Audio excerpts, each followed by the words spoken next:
এ, কে কে কে কে ওখানে? হ্যাঁ?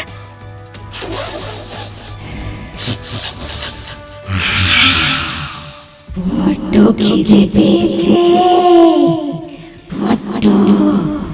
সারাদিন কিচ্ছু খাইনি, এখন এখন মানুষের গন্ধে মনটা পড়ে গেল। অনন্ত, সত্যি তো তোর বাড়ির দিক থেকে একটা পচা গন্ধ ভেসে আসছে, কিন্তু কোথাও কিছু নেই বলছিস। আরে আমি সারা বাড়ি খুঁজে দেখেছি কবিরাজ মশাই, কোথাও কিছুই নেই। একটা ইঁদুর পর্যন্ত মরেনি, কিন্তু তাহলে পচা গন্ধটা আসছে কোথা থেকে? ওদিকে তাকানোর সময় নেই, সামনের দিকে চল। বদ্ধ বিপদে পড়েছে ওখানে, সামনের দিকে।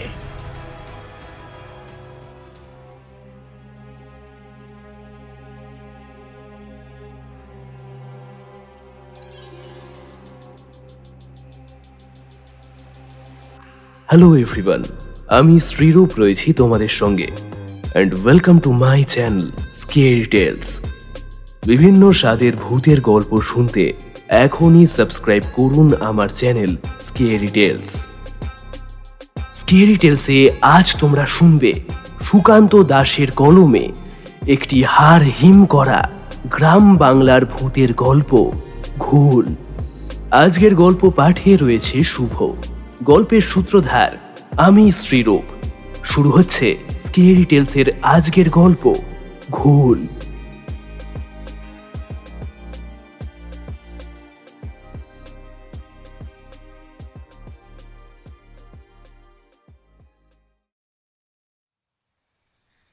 অনন্তর ঘুম বেশ গভীর, এত সহজে তার ঘুম কখনো ভাঙে না। তাই অনন্তের বউ পদ্ম যখন তাকে দুবার ধাক্কা দিল, তখনও তার ঘুম ভাঙল না। একভাবে যেন মরার মতো ঘুমিয়েছিল অনন্ত। আর সেটা হবে নাই বা কেন? সারাদিন গ্রামের মাঠে হাড় ভাঙা খাটনির পর সন্ধ্যাবেলা খাওয়া দাওয়া সেরে বিছানায় গা এলিয়ে দিলে সকালে সূর্য ওঠার একটু আগেই ঘুমটা ভাঙে, সেটা পদ্ম ভালো করেই জানে। কিন্তু তবুও তার বাইরে যাওয়ার প্রয়োজন হয়ে পড়েছিল বলে একবার অনন্তকে ধাক্কা দিয়েছিল, কিন্তু অনন্ত ওঠেনি দেখে সে নিজে নিজেই বাইরে গেল। হাতে হ্যারিকেনটা তুলে নিয়ে ঘরের দরজাটা খুলে দেওয়ার কাছে হ্যারিকেনটা রাখল। তারপর বাড়ির এক পাশ দিয়ে বাড়ির পেছনে সামান্য জঙ্গল মতো জায়গাটার দিকে এগিয়ে গেল। এদিকে গ্রাম, রাতের বেলা কাজ সারতে এই জঙ্গলই ভরসা। পদ্ম নিজের কাজ সেরে নিয়ে উঠে আসতে যাবে, এমন সময় পেছনের দিকে ওই ঢালু জমিতে খেজুর গাছটার কাছ থেকে কি যেন একটা শব্দ শুনতে পেল। কেমন যেন একটা খসখসে শব্দ, যেন মনে হলো ওই খেজুর গাছের তলায় কেউ যেন নড়াচড়া করছে। আকাশে চাঁদের আলো ছিল, সেই কারণেই পদ্মা হ্যারিকেনটা দাওয়ার কাছে রেখে গিয়েছিল। চাঁদের আলো খেজুর গাছের নিচে গিয়ে পড়েছে। খেজুর গাছের নিচে ছোট্ট জঙ্গল মতো জায়গাটায় ডালপাতা সামান্য নড়ছে বলে মনে হচ্ছে। এত দূর থেকে ভালোভাবে দেখা না গেলেও পদ্মর যেন তেমনটাই মনে হলো। এত রাতে খেজুর গাছের তলায় জঙ্গল মতো গাছপাতা নড়ে কেন? গরু ঢুকেছে নাকি? বন্ধুর মনে প্রথমে গরুর কথাটাই এসেছিল, কিন্তু গরু ঢুকলে সে তো ডাকবে, আর তাছাড়া জঙ্গলটা খুব বেশি বড় নয়। গরু ঢুকলে নিশ্চয়ই নড়াচড়া করলে একটু বেরিয়ে আসতে পারবে। কিন্তু তবুও কি একটা কৌতূহলে পদ্ম বাড়ির পেছনের দিকে দাঁড়িয়ে ছোট জঙ্গল মতো জায়গাটার দিকে তাকিয়ে থাকে। খেজুর গাছের তলায় কিছু একটা তো আছে, কথাটা ভেবে পদ্মর একটু কৌতূহল হয়। একবার মনে হয় কি দরকার এই গভীর রাতে চাঁদের আলোর উপর ভরসা করে একাকী এত কৌতূহল করার। কিন্তু পদ্ম ছোট থেকেই বড্ড ডান পিটে। ছোটবেলায় নিজের গ্রামে আম গাছে চড়ে আম পর্যন্ত পেরেছে। এখন সংসার আর বয়সের চাপে সেই সমস্ত ডানপিটানি একটু কমেই এসেছে। যদিও ছেলে মেয়ে কিছু হয়নি, তাই শরীর এখনো আগের মতোই রয়েছে। পদ্ম কেমন যেন চঞ্চল হয়ে উঠল। ওই খেজুর গাছের তলায় ছোট্ট জঙ্গলের মধ্যে কি নড়াচড়া করছে তা দেখার জন্য। ভয় যে পদ্মর একটু হয়নি তা কিন্তু নয়। রাতের বেলা সাপের ভয়, তাছাড়া শিয়ালেরও ভয় রয়েছে। আরও একটা কারণ ছিল, ওই খেজুর গাছের তলায় যে ঢালু জমিটা খানিকটা নিচের দিকে নেমে গেছে, সেই জমিতে নাকি পশ্চিমের মুসলমানরা আগে কবর দিত। এখন কবরখানা সরে গেছে ওই নদীর ধারের দিকে, কিন্তু তবুও কবরগুলো তো রয়ে গেছে। আর সেই কবরের মধ্যে থেকে নাকি মাঝে মাঝেই কবরের বাসিন্দারা একটু হাওয়া খাওয়ার জন্য বাইরে বেরিয়ে আসে। এমন কথা পদ্ম অনেক শুনেছে। শুধু তাই নয়, অনন্ত তো নিজেও নাকি কয়েকবার ওই ঢালু জমির কাছে কালো কালো কাদের যেন হেঁটে চলে বেড়াতে দেখেছে। যদিও পদ্ম জানে রাতের বেলা সে যাতে পেছনে না আসে, তাই অনন্ত এসব কথাবার্তা বলেছে। কিন্তু কবরখানা ছিল, সেই কথাটা তো মিথ্যে নয়। আবার সেই খচখচ শব্দটা শোনা গেল। পদ্ম আর দাঁড়াতে পারল না। ফিরে এসে দাওয়ার কাছ থেকে হ্যারিকেনটা তুলে নিয়ে আবার এগিয়ে গেল সেখানে। পেছনের দিকের বেড়াটা একপাশে ভেঙে পড়েছে বহুদিন আগে। সেই ভাঙা জায়গাটা দিয়ে লম্বা লম্বা ঘাস মারিয়ে পেছনের দিকে যাওয়া যায়। খানিকটা হেঁটে গেলেই ফাঁকা জমি পড়ে, আর সেই জমিটা থেকে হাত 10 দূরে খেজুর গাছটা। খেজুর গাছের আশেপাশের জমিতে বেশ কয়েকটা গাছ রয়েছে। তাছাড়া ওই কোমর সমান জঙ্গল, সেই জঙ্গলে ঢালু হয়ে চলে গেছে পেছনের সেই পরিত্যক্ত কবরখানা পর্যন্ত। হ্যারিকেন হাতে নিয়ে যতই সামনের দিকে এগিয়ে যাচ্ছিল, ততই যেন মনের মধ্যে কি একটা বারবার এসে জড়ো হচ্ছিল।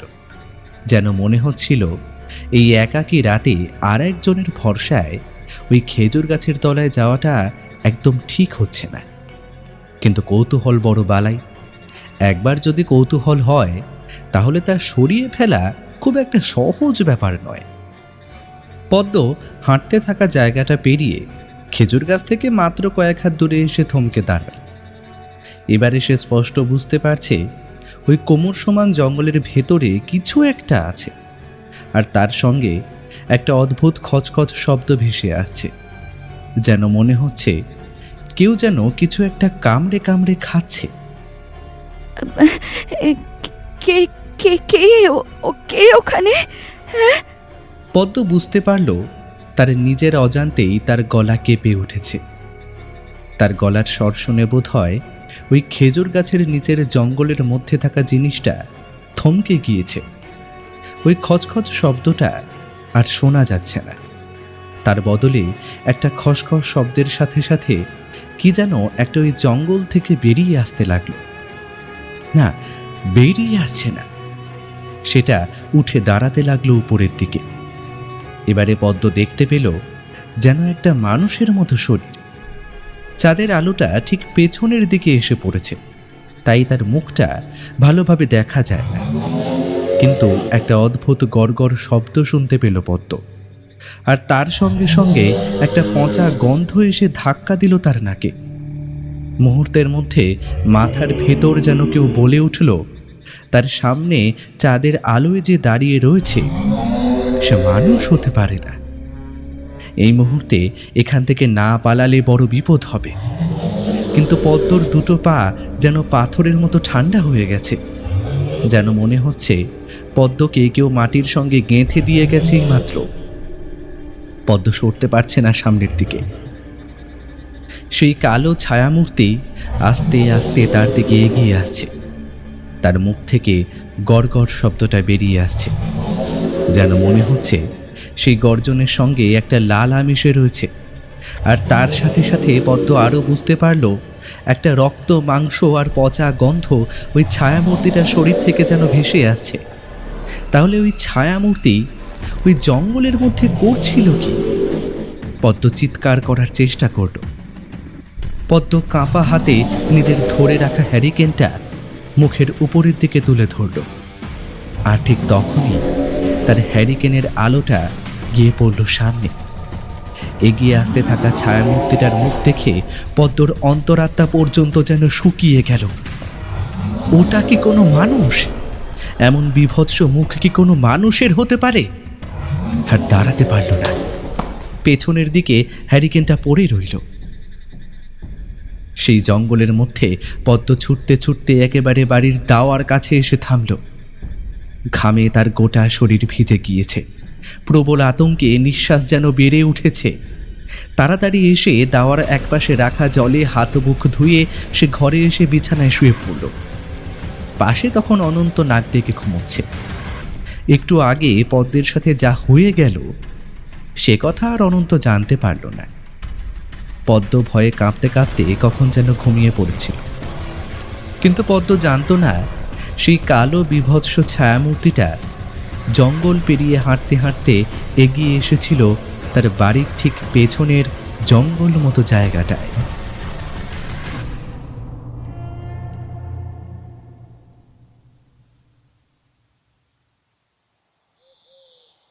এবারের ফসল ভালো হবে না মনে হচ্ছে। আগের বারেও তো এমনই হয়েছে। এবারও যদি ফসলের দাম না পাই তাহলে তো ধনে প্রাণে মারা পড়বো কালু ভাই। কি আর করি বল, আমাদের হাতে তো কিছু নেই। এদিকে শহরে গেলে আবার চালের আকাশ ছোঁয়া দাম, অথচ আমরা যখন বিক্রি করতে যাই তখন মোটেই দাম পাই না। ভুল তো তোমাদেরই। কতবার বলেছি ওই মহাজনকে ধান বিক্রি করবে না। সবাই মিলে একসাথে মহাজনকে ধান বিক্রি করা বন্ধ করে দিলে দেখবে ওই মহাজন ধান না কিনে যাবে কোথায়, তখন বেশি দাম দেবে। কিন্তু মহাজন আর যদি ধান না কেনে তাহলে এত ধান যাবে কোথায়?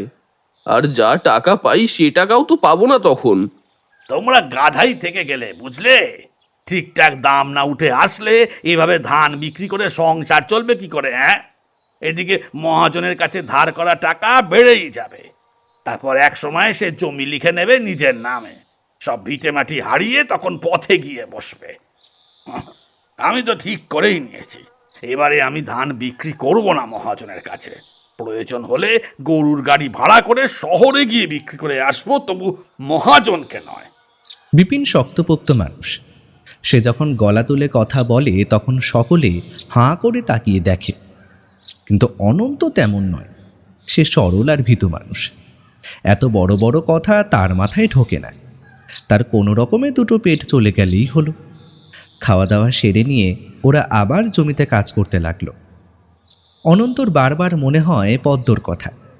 সকাল থেকেই পদ্মর শরীরটা খুব একটা ভালো নয়।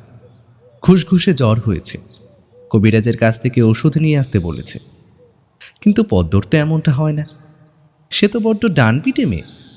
সামান্য জ্বর সর্দি কাশিতে সে কাহিল তো হয়ে পড়ার মেয়ে নয়।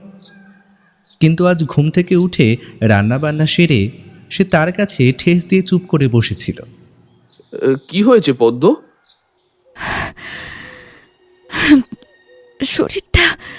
শরীরটা ভালো না, গরমে মনে হয় জ্বর এসেছে। সে কি? কই দেখি। কথাটা বলে অনন্ত পদ্মর গায়ে হাত দিয়ে দেখেছিল। গা একটু গরম বটে, কিন্তু খুব একটা জ্বর বলে তো মনে হলো না। তবু মুখে বললে, তুই বরং কবিরাজের কাছে গিয়ে ওষুধ নিয়ে আসিস। একা হাতে বাড়ির সব কাজ করিস, তোর জ্বর জ্বালা হলে যে আমি বিপদে পড়ব। বেলা পড়লে চলে যাস, দেরি করিস না। পদ্ম মাথা নাড়িয়েছিল অনন্তর কথায়। অন্য দিনের মতো তাকে আর চঞ্চল দেখালো না। ঘরের একপাশে রাখা ছিল খাবারের পুটলিটা, হাতে বেঁধে দিয়ে তারপরে আবার ঘরের মধ্যে গিয়ে ঢুকেছিল। অনন্ত একটু অবাক হলেও ভেবেছিল জ্বরের জন্য বোধহয় এমনটা হয়েছে। কিন্তু মাঠে কাজ করতে করতে বারবার পদ্মর কথা মনে করতে লাগলো। পদ্মর সঙ্গে তার বিয়ে হয়েছে প্রায় বছর 6 হতে চলল, কিন্তু এতদিনের মধ্যে তাদের সংসারে আর নতুন কেউ আসেনি। তবে তা নিয়ে পদ্ম কিংবা অনন্ত তেমন কিছু ভাবে না। যা হওয়ার তা হয়েছে, তা নিয়ে আবার ভাবনা চিন্তা করার কি আছে। পদ্ম মাঝে মাঝে এই সাধু বাবার কাছে যাওয়ার জন্য বলে, তবে অনন্ত সেসব কাজে বাধা দেয়। কিন্তু আজ পদ্মর জন্য বড় চিন্তা হতে লাগলো। তাকে অন্যমনস্ক দেখে পাশের ক্ষেতের কালু বলে উঠল, কিরে অনন্ত, আজ অন্যমনস্ক বলে মনে হচ্ছে? হ্যাঁ, আসলে পদ্মর একটু জ্বর হয়েছে, তাই আর কি। কালু একটু অবাক হয়। সামান্য জ্বরের জন্য অনন্তকে এত চিন্তিত হতে সে কখনো দেখেনি। তাহলে আজ কি হলো? কিন্তু কাজের সময় তাই আর কথা বাড়ায়নি। সন্ধ্যের একটু আগে আগে অনন্ত বাড়িতে ফিরে এসে দেখে পদ্ম ঘরে আলো জ্বালায়নি। কিন্তু এই সময়ে এসে প্রতিদিন ঘরে আলো জ্বালানো থাকে, তুলসী তলায় প্রদীপ থাকে, কিন্তু আজ কোনো কিছুই নেই। অনন্ত একবার গলা তুলে বলল, পদ্ম, ও পদ্ম, কই গেলি? ঘরের আলো জ্বালাসনি কেন? ঘরে ঢুকে বিছানার একপাশে পদ্মকে শুয়ে থাকতে দেখে অনন্তর বুকের ভেতরটা কেমন যেন করে ওঠে। তাড়াতাড়ি এগিয়ে এসে দেখে পদ্ম অঘরে ঘুমোচ্ছে, তার গা জ্বরে একেবারে পুড়ে যাচ্ছে। এ কি, তোর তো গা জ্বরে পুড়ে যাচ্ছে। এই, তুই কবিরাজের কাছে যাসনি? হ্যাঁ, গেছিলাম, কিন্তু কিন্তু কবিরাজ আমায় দেখে বলেছে আমার নাকি জ্বর নেই, গা এমনি গরম হয়েছে, তবে একটা ওষুধ দিয়েছে। গা জ্বরে পুড়ে যাচ্ছে আর জ্বর নেই বলছিস? আমি এখনই কবিরাজকে ডেকে আনছি। তোমায় এখন আর কোথাও যেতে হবে না, অনেক দেরি হয়ে গেছে। আমি উঠে বরং সন্ধ্যাবাতিটা জ্বালাই। অনন্তর সত্যি বলতে বেরোতে ভালো লাগছিল না, কিন্তু পদ্মর এমন অবস্থা দেখে তো আর ঘরে বসে থাকা যায় না।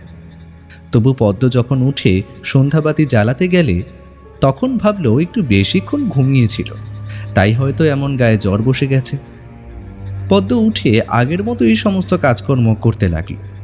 তাই অনন্ত আর এসব নিয়ে বেশি ভাবল না। সকালে আর একবার কবিরাজের কাছে যেতে বলে দেবে এটাই ভাবল। তাছাড়া আর যে কিছুই ভাবার নেই, কারণ জমির ধান নিয়ে এখন বেশি ভাবতে হচ্ছে। রাতে খাওয়া দাওয়া সেরে অনন্ত উঠে পড়তেও পদ্ম চুপ করে বসে রয়েছে। কিরে, খাবি না? খিদে নেই, শরীরটা কেমন ম্যাচ ম্যাচ করছে। ভাতটা রেখে দেই, কাল সকালে না হয় একবার খাওয়া যাবে। অনন্ত কিছু বলল না, জ্বরের মুখে তার এমনটা লাগতেই পারে। তাই রাতে নিজের মতোই ঘুমোতে চলে গেল। পদ্ম একটু পরে এসে তার পাশে শুয়েছিল। এটুকুই মনে আছে, অনন্তর আর কিছুই মনে নেই। সকাল থেকে পদ্ম আবার আগের মতোই স্বাভাবিক কোনো কিছুই নেই, কিন্তু সন্ধে নামার পরে পদ্মর শরীর বেশ গরম হয়ে যায়। তাছাড়া কেমন যেন দুর্বল মনে হয় তাকে। রাতের বেলা পদ্ম আর কিছুই খেতে চায় না। একদিন গ্রামের কবিরাজকে অনন্ত বাড়িতে ডেকে আনলো। পদ্মকে দেখে শুনে কবিরাজ বলল, না, চিন্তার কিছু নেই, মনে হয় শরীর দুর্বল হয়েছে। মনও দুর্বল হতে পারে, তার জন্য অনেক সময় এমনটা হয়। আধার নামার পর আর কিছু খাওয়ার দরকার নেই, কয়েকটা দিন কেটে গেলে তারপর মনে হয় ঠিক হয়ে যাবে। আমি ওষুধ দিয়ে দিচ্ছি, গা গরমও নানা কারণে হতে পারে। কিন্তু কবিরাজ মশাই, পদ্ম তো এমন ছিল না, তার এমন সমস্যা কখনোই হয়নি। খাওয়া দাওয়া নিয়ে একটু ডান পিটেই ছিল সে, তার জন্য আমার কাছে অনেক বকাও শুনেছে। ও সব কিছু না কবিরাজ মশাই। সে হতে পারে, তবে চিন্তার কিছু নেই, সব ঠিক হয়ে যাবে। অনন্ত, তুই একবার আমার সঙ্গে আয় তো। কবিরাজ মশাই অনন্তকে নিয়ে বাড়ির দাওয়ার কাছে এলো। বাইরে সূর্যের আলো ফুটে রয়েছে।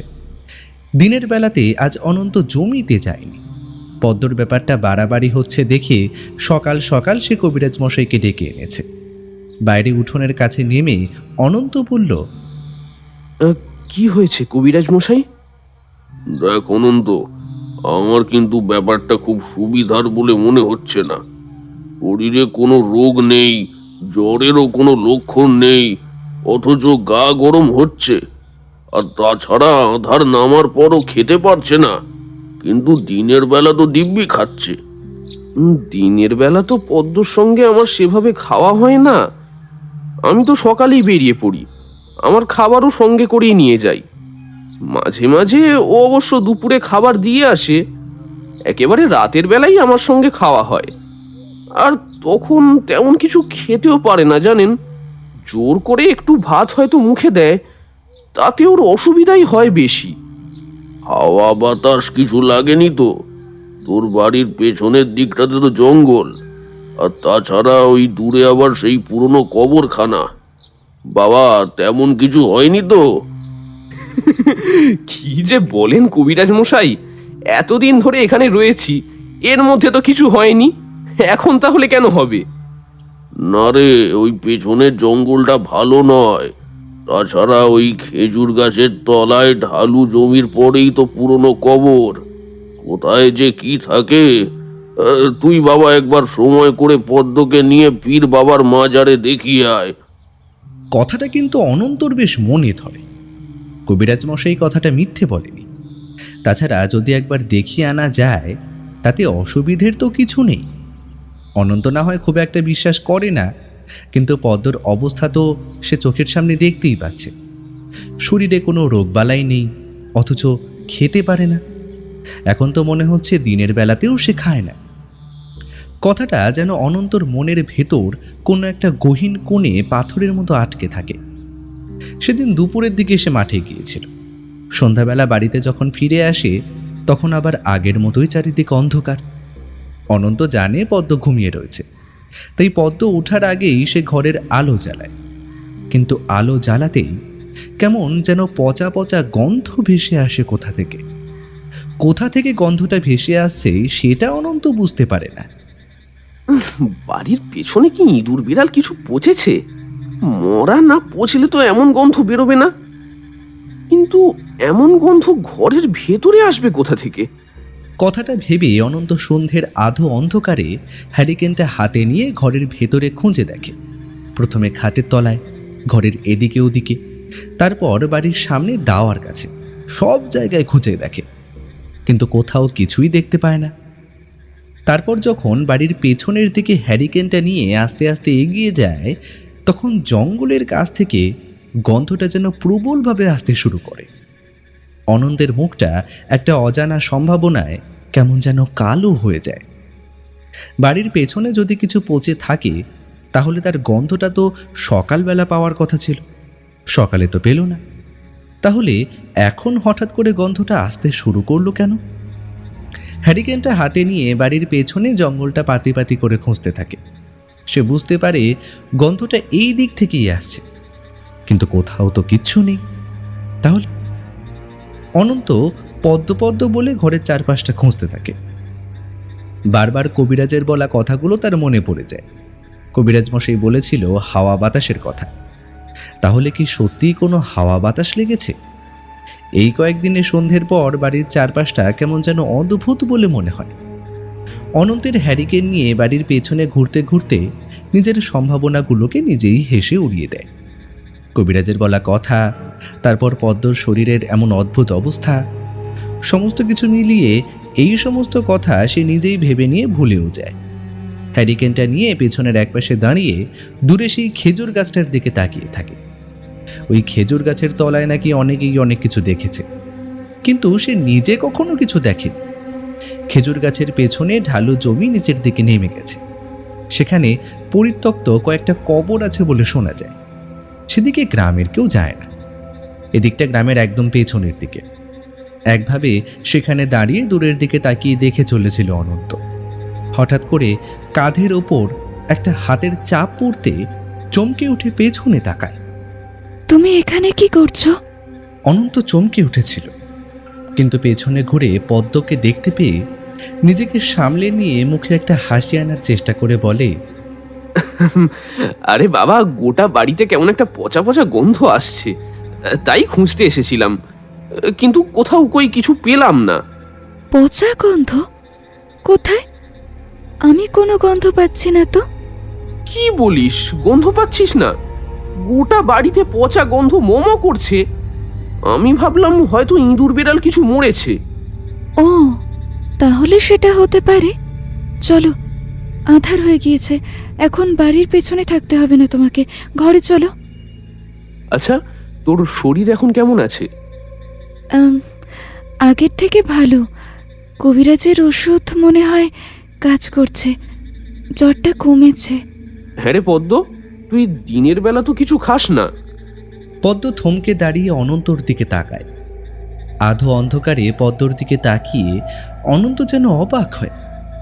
পদ্মর চোখের দৃষ্টিটা কেমন যেন একটা। এই পদ্মকে সে চেনে না। পদ্ম এই কদিনে কেমন যেন বদলে গিয়েছে। তার রুক্ষ শরীর, গলার স্বর কেমন ভাঙা ভাঙা, মাথার চুলগুলো কেমন যেন হয়ে এসেছে। পদ্ম রুক্ষ গলায় বলল, কে বলেছে? খাই তো, দিনের বেলাতে খাই, তবে রাতের বেলা খেলে যেন জ্বর আসে, তাই আর খাই না। বিছানায় শোয়ার সঙ্গে সঙ্গেই কিন্তু অনন্ত ঘুমিয়ে পড়েছিল। পদ্ম অপেক্ষা করছিল অনন্তর ঘুমিয়ে পড়ার জন্য। অনন্ত ঘুমিয়ে পড়তেই পদ্ম বিছানা ছেড়ে উঠে যায়। তারপর ঘরের হ্যারিকেনের আলোটা খানিকটা কমিয়ে দেয়। বাড়ির দাওয়ার কাছে এসে দাঁড়াতেই একটা ঠান্ডা শিরশিরে হাওয়া তার গায়ে এসে যেন ধাক্কা দেয়। আধার নামার পরে ঘরে থাকতে আর ভালো লাগে না। মনটা বারবার ছুটে যেতে চায় ওই খেজুর গাছের তলায়। তারপর খেজুর গাছের পাশে ঢালু জমি দিয়ে নিচের দিকে নেমে ওই পুরনো কবরখানার কাছে। কিন্তু অনন্তর ঘুম ভেঙে যাবে এই ভয়ে সে তাড়াতাড়ি বেরোতে পারে না। দাওয়ার কাছে বেশ কিছুক্ষণ অপেক্ষা করল সে। তারপর যখন নিশ্চিন্ত হলো যে অনন্ত ঘুমিয়ে পড়েছে, তখন দাওয়া থেকে গুটি গুটি পায়ে নিচের দিকে নেমে গেল। পদ্মর গায়ের শাড়িটা এলোমেলো হয়ে গেছে, মাথার চুল খোলা। আধো অন্ধকারে চাঁদের আলোতেও অদ্ভুত অবয়ব বলে মনে হচ্ছিল পদ্মকে। পেছনের জঙ্গল মতো জায়গাটা পেরিয়ে খসখস শব্দ করে হাঁটতে হাঁটতে এগিয়ে গেল সেই খেজুর গাছের তলায়। তারপর ঢালু জমি দিয়ে অবলীলায় নেমে গেল নিচের দিকে। ঢালু জমিটা পেরিয়ে একবার পেছনের দিকে ঘুরে তাকালো। কোথাও কাউকে দেখা যায় নাকি? এই চাঁদনি রাতে কোথাও কি তাকে কেউ দেখতে পেয়েছে? কিন্তু যখন নিশ্চিত হলো কেউ তাকে দেখতে পায়নি, তখন হাঁটতে হাঁটতে এগিয়ে গেল সেই পুরনো কবরখানার কাছে। একটা কবর অনেক কষ্ট করে সে খুঁড়ে বার করতে পেরেছে। ভাগ্যে সেদিকে দিনের বেলায় কেউ আসে না, তাই সহজে ব্যাপারটা কারো চোখে পড়েনি। চারপাশটা জঙ্গল মতো হয়ে রয়েছে, আর সেই জঙ্গলের মধ্যেই কবরগুলো রয়েছে। একটা কবর খুঁড়ে বার করে সেখান থেকে মৃতদেহটা বার করেছিল সে। তারপর আবার কবর চাপা দিয়ে রাখতে হয়েছে। এখন তাই দুহাতে কবরের আলগা মাটি সরাতে লাগলো। সরাতে সরাতে একসময় কবরের ভেতর থেকে একটা পচা গলা মৃতদেহের খানিকটা দেখা গেল। আর সেটা দেখতে পেয়ে চাঁদের আলোতে পদ্মর মুখে একটা অদ্ভুত হাসি ফুটে উঠল। তার মুখের দুপাটি সাদা দাঁত যেন অন্ধকারে ঝিলিক দিয়ে উঠল। দুটো উজ্জ্বল চোখ আরও উজ্জ্বল হলো। মাথার লম্বা চুলের খানিকটা মুখের সামনে এসে পড়েছিল। পদ্ম তার একটা হাত দিয়ে চুলটা সরিয়ে দিল। তারপর নিজের মুখটা কবর থেকে উঠে আসা সেই পচা গলা মৃতদেহের অংশটার কাছে নিয়ে গিয়ে নাক দিয়ে একবার ঘ্রাণ নিল।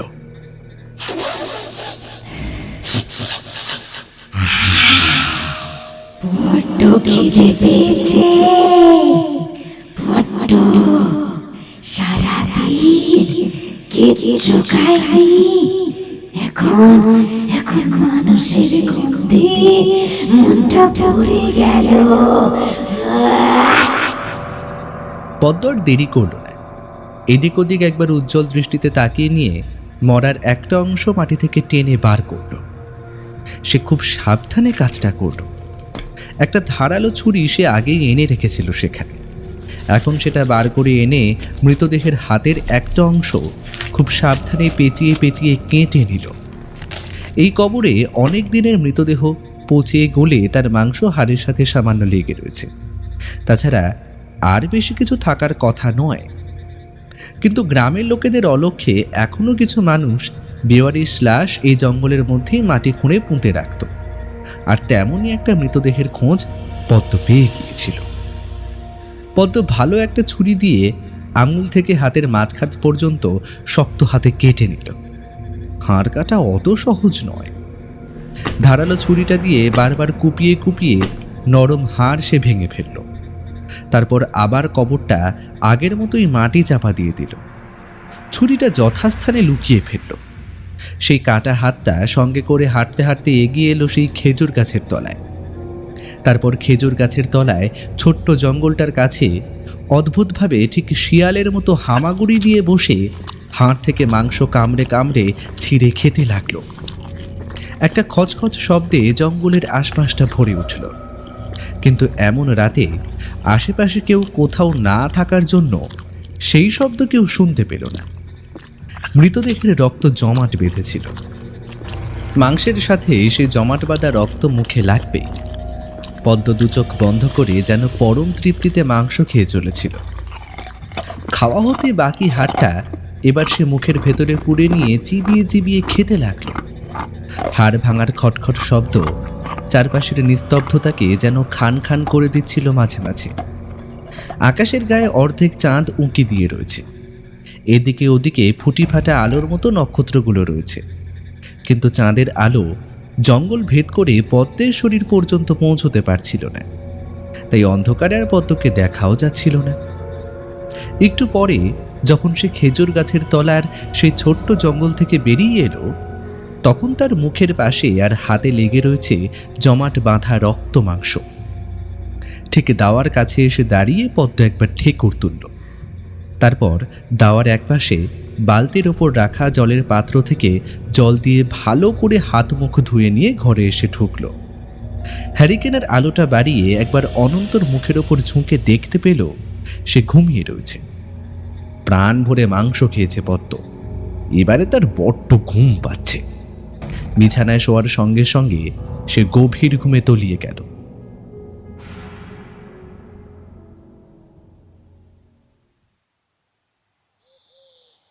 আমি তো কিছুই বুঝতে পারছি না অনন্ত। পদ্ম কিছু খেতে পারছে না, অথচ তার শরীর আস্তে আস্তে ভালো হচ্ছে। আর শুধু ভালোই নয়, আগের চেয়ে বেশ ভালো হয়ে যাচ্ছে। তুই বলছিস সে দিনের বেলা কিছুই খায় না, তোর একার জন্য রান্না করে। হ্যাঁ কবিরাজ মশাই, আপনাকে আমি মিথ্যে কথা বলতে যাব কেন? তাছাড়া ওর জন্যই তো আমি আপনার কাছে এসেছি। মেয়েটা কিছু খাচ্ছে না, অথচ তার শরীর আগের মতো রুগ্নও নেই। আগে তো কেমন যেন রুক্ষ রোগাটে হয়ে গিয়েছিল, এখন আবার ঠিক হয়ে গেছে। সারাদিন আগের মতন আর ডান পিটামি করে বেড়ায় না বটে, তবে সবকিছুই কিন্তু স্বাভাবিকই মনে হচ্ছে। কিন্তু আঁধার নামার পরে না কেমন যেন হয়ে যায়, কেমন যেন এলিয়ে পড়ে থাকে। বাড়ি ফিরে সন্ধেবেলা দেখি সন্ধ্যা প্রদীপ পর্যন্ত দেয় না। প্রতিদিন আমি বাড়িতে ফিরে প্রদীপ দিই, এমনকি ঘরে ধূপধুনা পর্যন্ত আমিই ধরাই। অনন্ত, ব্যাপারটাকে এমনি এমনি ছেড়ে দেওয়া যাচ্ছে না। আমার মনে হচ্ছে সমস্যা বড় গভীর। তুই বরং আজই একবার ওই পীর বাবার দরবারে যা, সেখানে গিয়ে পীর বাবাকে সমস্ত কথা খুলে বল। তবে আপনাকে একটা কথা বলা হয়নি কবিরাজ মশাই। এই বাড়িতে মাঝে মাঝে আমি যেন কেমন একটা পচা পচা গন্ধ পাই, অথচ কোথাও কিছু মরেনি। আর পদ্ম এমন কোনো গন্ধ পায় না। মনে হয় যেন গোটা বাড়িতে পচা গলা মাংস কিংবা পচা কোনো লাশ রয়েছে, বা ইঁদুর বিড়াল কিছু একটা মরেছে। অথচ পদ্ম সারাদিন বাড়িতে থাকে, সে কোনো গন্ধ পায় না। কবিরাজ মশাই আর দেরি করলেন না, অনন্তর সঙ্গে বেরিয়ে পড়লেন পদ্মকে দেখার জন্য। তখন প্রায় সন্ধে হতে খানিকটা বাকি। কবিরাজ মশাই মনে মনে স্থির করে নিলেন, আজ যাই হোক না কেন কাল সকালে একবার ওই পীর বাবার কাছে সে নিজে অনন্তকে নিয়ে যাবে। কবিরাজ মশাই নিজেও বেশি কিছু বিশ্বাস করেন না, তবে গ্রামের মানুষ ছোট থেকে এই সমস্ত কিছু দেখেই তো বড় হচ্ছে, তাই সব কিছু তার এমনি এমনি উড়িয়ে দেওয়া যায় না। অনন্ত আর কবিরাজ মশাই যখন অনন্তর বাড়ির কাছে এলো, তখন বাড়ির বাইরে থেকে দেখে মনে হলো না যে বাড়িতে কেউ আছে। কবিরাজ মশাই বাড়ির ওখানে পা দিতেই পচা গন্ধটা পেল। পচা একটা গন্ধ সত্যিই যেন ভেসে আসছে বাড়িটার ভেতর থেকে। কবিরাজ মশাই মুখ মুচকে বলে উঠলেন, অনন্ত, সত্যি তো তোর বাড়ির দিক থেকে একটা পচা গন্ধ ভেসে আসছে, কিন্তু কোথাও কিছু নেই বলছিস। আরে আমি সারা বাড়ি খুঁজে দেখেছি কবিরাজ মশাই, কোথাও কিছুই নেই। একটা ইঁদুর পর্যন্ত মরেনি, কিন্তু তাহলে পচা গন্ধটা আসছে কোথা থেকে? কবিরাজ মশাই বাড়ির ভেতরে এসে ঢুকল। ঠিক তখনই দাওয়ার কাছে কাকে যেন দাঁড়িয়ে থাকতে দেখা গেল। অনন্ত কাঁপা কাঁপা গলায় বলে উঠল, কে কে দাঁড়িয়ে ওখানে? আমি। তুমি কোথায় গিয়েছিলে? আর তোমার সঙ্গে ওটা কে? ও পদ্ম, ঘরে আলো জ্বালাসনি কেন? তোর শরীরটা তো ভালো নেই, আমি তাই একবার কবিরাজ মশাইয়ের কাছে গিয়েছিলাম। বলেছি না আমার কিচ্ছু হয়নি। যা হয়েছিল তা ঠিক হয়ে গেছে। আমার কবিরাজের প্রয়োজন নেই। কি বলছিস তুই? তুই দিনের বেলা কিছু খেতে পারিস না, রাতের বেলাও কিছু খেতে পারিস না, খাবার দেখলেই তোর বমি পেয়ে যায়, আর তুই বলছিস তোর কিছু হয়নি? বলেছি তো আমার কিচ্ছু হয়নি। আমার কবিরাজের প্রয়োজন নেই। অনন্ত, এই তো পদ্ম এখন একদম সুস্থ আছে। আমি তাহলে এখানে কি করব? আমি বরং ফিরে যাই। ওরই কোথাও হয়তো ভুল হয়েছে। কাল সকালে একবার আমার বাড়িতে যাস, বুঝলি? আর তোর পায়ের ব্যথাটা বেড়েছে বললি না, তোর পায়ের ব্যথার জন্য একটা ওষুধ দিয়ে দেবো। কথাটা বলে কবিরাজ মশাই আর দাঁড়াতে পারলেন না, তাড়াতাড়ি সেখান থেকে বেরিয়ে গেলেন। অনন্ত বাড়ির ভেতরে এসে ঢুকতেই পদ্ম হাঁটতে হাঁটতে ঘরে ঢুকল। ঘরের ভেতরটা অন্ধকার, সেই পচা গন্ধটা আবার ভেসে আছে। অনন্ত ঘরে ঢুকতে ঢুকতেই বলল, আবার সেই পচা গন্ধটা আসছে। তুই পাচ্ছিস না? পাচ্ছি না। বাড়ির পিছনে কিছু হয়তো মরেছে, তাই গন্ধ আসছে। বাড়ির পিছনে তো এত জঙ্গল, সেখানে যদি কিছু মরে থাকে তাহলে। আমরা এতদিন ধরে এখানে বাস করছি, অথচ কোনো গন্ধ তো পেলাম না। তাহলে এখন কোত্থেকে আসছে? তুমি তাড়াতাড়ি খেয়ে নাও। আমার আমার শরীরটা ভালো নেই। আমার ঘুম পাচ্ছে, তাড়াতাড়ি খেয়ে শুয়ে পড়ো তো। এখন তো সবে সন্ধে হয়েছে। তুই বরং ঘরে একটু ধূপের ধোঁয়া ছড়িয়ে দে, তাতে হয়তো গন্ধটা একটু কাটবে। তোমার ইচ্ছা হলে তুমি দাও, আমার ভালো লাগছে না। আমি বিছানায় গিয়ে একটু শুলাম। পদ্ম আধার নামলে কেমন যেন অদ্ভুত আচরণ করতে থাকে। এই ব্যাপারটার কিছুই বুঝে উঠতে পারে না অনন্ত। সে ঘরে আলো জ্বালায়, গঙ্গা জল দেয়, ধূপ ধুনো ধরায়। ধূপের গন্ধে সেই পচা গন্ধটা কোথায় যেন হারিয়ে যায়। কিন্তু কবিরাজ মশাইয়ের হঠাৎ করে এভাবে পালিয়ে যাওয়া, পদ্মর অদ্ভুত ব্যবহার, সমস্ত কিছু মিলিয়ে অনন্তর মাথাটা কেমন যেন গুলিয়ে উঠতে থাকে। সত্যি এবার একবার ওই পীর বাবার কাছে যাওয়ার সময় হয়েছে। এ কি কথা বলছিস তুই? এমন হয়েছে আর তুই এতদিন ধরে আমার কাছে আসিস নেই?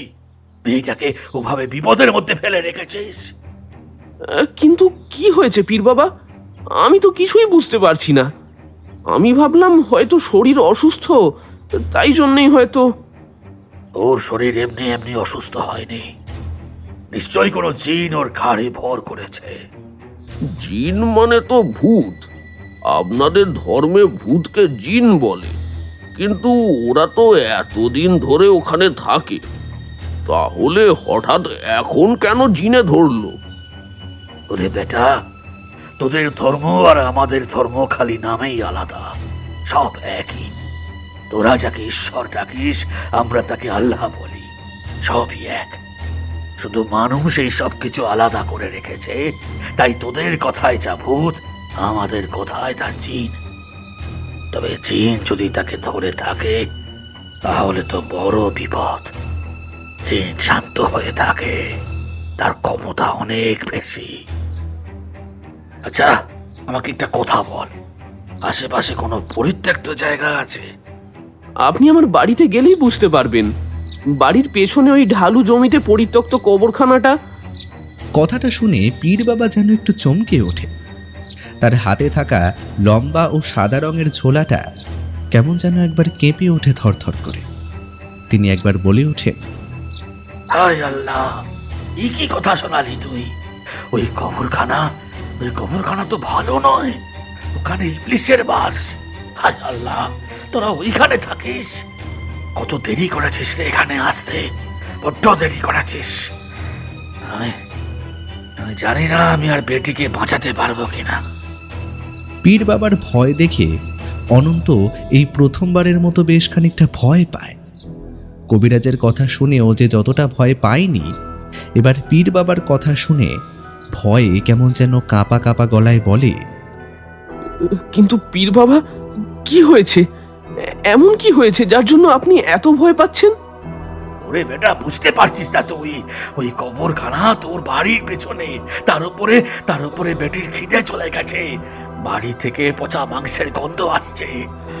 সবকিছু মিলিয়ে বুঝতে পারছে বড় সর্বনাশ হয়েছে, বড় সর্বনাশ হয়েছে। কবিরাজ মশাই এমন কিছু একটাই আন্দাজ করেছিল, তাই বারবার পীর বাবার কাছে আসার জন্য অনন্তকে বলছিল। কিন্তু মাঝখানে পদ্ম শরীরটা ঠিক হয়ে যাওয়ার জন্য সে একটু গাটা এলিয়েই দিয়েছিল, আর তাতেই বোধহয় বড় একটা বিপদ হয়ে গেছে। পীর বাবা বেশ কিছুক্ষণ চোখ বন্ধ করে বসে বিড়বিড় করে কিসব যেন বললেন। তারপর চোখ খুলে অনন্তর দিকে তাকিয়ে বললেন, আমার কথা মন দিয়ে শোন। রাতের বেলা বেটি নিশ্চয়ই ঘর থেকে বেরিয়ে কোথাও যায়, সেদিকে খেয়াল রাখবি। ঘর থেকে বেরিয়ে সে কোথায় যায়, কি করে, সে সমস্ত আমায় এসে বলবি। এক্ষুনি যদি আমি ওখানে গিয়ে তোর বাড়িতে কিছু করি, তাহলে তার ক্ষতি তোর বউয়ের উপরে হবে, বুঝতে পারলি? কিন্তু এখনই যদি আপনি গিয়ে মেয়েটাকে একবার দেখেন, তাহলে কি ক্ষতি হবে? তুই বুঝতে পারছিস না? এখন যদি ওখানে গিয়ে মেয়েটাকে আমি বাঁচানোর চেষ্টা করি, তাতে হিতে বিপরীত হতে পারে। যদি আমি যা সন্দেহ করছি তাই হয়, তাহলে তার ক্ষমতা অনেক জানবি। সে এত সহজে ওকে ছেড়ে দেবে না। তবে তোর কোনো চিন্তা নেই, তোর হাতে আমি কালো সুতো বেঁধে দিচ্ছি। জানবি জানবি এই কালো সুতো যতক্ষণ তোর হাতে থাকবে, ততক্ষণ তোর কোনো ক্ষতি কোনো জিন করতে পারবে না। কিন্তু মনে রাখিস, সে জিন তোর হাত থেকে এই কালো সুতো খোলার জন্য অনেক কিছু করবে। খবরদার যাই হয়ে যাক না কেন, এই কালো সুতো খুলবি না, মনে রাখিস। আর আজ রাত্রে কি হয় তা আমায় কাল এসে জানাবি, তারপরে আমি ব্যবস্থা করবো সব। পীর বাবার চোখ মুখের অবস্থা দেখে আর তার কথা শুনে অনন্ত যেন ভয়ে আধখানা হয়ে গেল। ফেরার পথে কবিরাজের সঙ্গে অনেক যুক্তি পরামর্শ নিল। সে হাতের কালো সুতোটা একবার দেখল। কবিরাজ মশাই তাকে আশ্বাস দিয়ে বললেন, ওই পীর বাবার অনেক ক্ষমতা। দেখ অনন্ত, তুই এসব বিশ্বাস করিস না তা আমি জানি। আমি কবিরাজ, আমি ওষুধে বিশ্বাস করি, ওষুধ দিয়ে মানুষের জীবন বাঁচাই। কিন্তু তবুও সমস্ত কিছু অবিশ্বাস করার মতো নয়। ওই পীর বাবার কাজ আমি এর আগেও দেখেছি। তোকে আগেই বলেছিলাম, হাওয়া বাতাস কিছু একটা হয়তো লেগেছে, আর সেটাই হয়তো এবার সত্যি হলো। হ্যাঁ, এখন আজ রাতে দেখ কি হয়। অনন্তর বুকের ভেতরটা এমনিতেই শুকিয়ে এসেছিল। সে ভীতু মানুষ, কিন্তু পীর বাবার বলা কথা আর হাতের কালো সুতোটা থাকায় সে যেন একটু ভরসা পাচ্ছিল। কিন্তু সেদিন রাতে যা হলো তার জন্য অনন্ত তৈরি ছিল না। অনেক রাতে অনন্ত বুঝতে পারে বিছানাটা নড়ছে, অর্থাৎ পদ্ম বিছানা থেকে নিচে নামছে। এই সময়টার জন্য সে প্রাণপণে অপেক্ষা করছিল। চোখ বন্ধ করে মরার মতো বিছানার ওপর পড়েছিল সে। একটা সময় একটা অদ্ভুত ব্যাপার সে বুঝতে পেরেছিল। পদ্ম নিজের মুখটা ঠিক অনন্তর মুখের কাছে এনে ভালো করে তাকে পরীক্ষা করছে সে ঘুমিয়েছে কিনা। সে সময়টা ঘুমের ভান করাটা আরো বেশি শক্ত হচ্ছিল অনন্তর পক্ষে। কিন্তু পদ্ম যখন বুঝতে পারল অনন্ত ঘুমিয়ে পড়েছে, তখন আর দেরি না করে বিছানা থেকে নেমে ঘরের বাইরে বেরিয়ে এলো। বেরোবার আগে ঘরের হ্যারিকেনের আলোটা কমিয়ে দিয়ে আর ঘরের দরজাটা ভেজিয়ে দিল। কবিরাজ মশাই ঠিক যেমনটা বলে দিয়েছিল অনন্ত তেমনটাই করল। উঠে হ্যারিকেনটা হাতে নিল, আলোটা বাড়িয়ে একবার হাতে বাঁধা কালো সুতোটা দেখে নিল। হ্যারিকেনটা হাতে নিয়ে দরজাটা খুলে ঘরের বাইরে পা রাখতে ঠান্ডা বাতাস যেন অনন্তর গায়ে এসে ধাক্কা দেয়। ঠিক তখনই অনন্ত নাকে এসে লাগলো একটা অদ্ভুত গন্ধ। না, আগের মতো সেই মাংস পচা গন্ধটা নয়, একটা অদ্ভুত গন্ধ। এই গন্ধটা কেমন সেটা সে বলতে পারবে না। ঠিক অনেক দিনের পুরনো কোনো আসবাবপত্র ভরে রাখা ঘরের ভেতরে ঢুকলে যেমন একটা অদ্ভুত পুরনো গন্ধ বেরোয়, ঠিক তেমনই গন্ধ বেরোচ্ছে। আর তখনই কবিরাজ মশাইয়ের বলা শেষ কথাটা তার মনে পড়ল। যতই তোর হাতে ওই কালো সুতো থাকুক না কেন, সাবধান, যদি রাতের অন্ধকারে এমন কিছু দেখতে পাস যা স্বাভাবিক নয়, তাহলে কিন্তু আর দেরি করবি না, তাড়াতাড়ি সেখান থেকে ফিরে আসবি। ঘরের ভেতরে তোর কোনো বিপদ হবে বলে মনে হয় না। অনন্ত হ্যারিকেনটা হাতে নিয়ে এক পা করে বাইরে বেরিয়ে এসে উঠোনের কাছে দাঁড়ালো। কিন্তু কোন দিকে যাবে? বাড়ির পেছনের দিকের ওই পরিত্যক্ত কবরখানায়, নাকি অন্যদিকে যেখানে অনন্তর বাড়িটা? গ্রামের একদম শেষের দিকে তারপরে আরও দুটো বাড়ি রয়েছে, কিন্তু পেছনের দিকে ওই কবরখানার আশেপাশের ফাঁকা জমির দিকে কেউ যায় না। ওই জমিতে ধান ভালো হয় না। সামনের দিকের গ্রামের রাস্তা দিয়ে এগিয়ে গেলে গ্রামের মাঝখানে ঢোকা যায়, তারপরেই শুরু হয়েছে লম্বা ধানের জমি।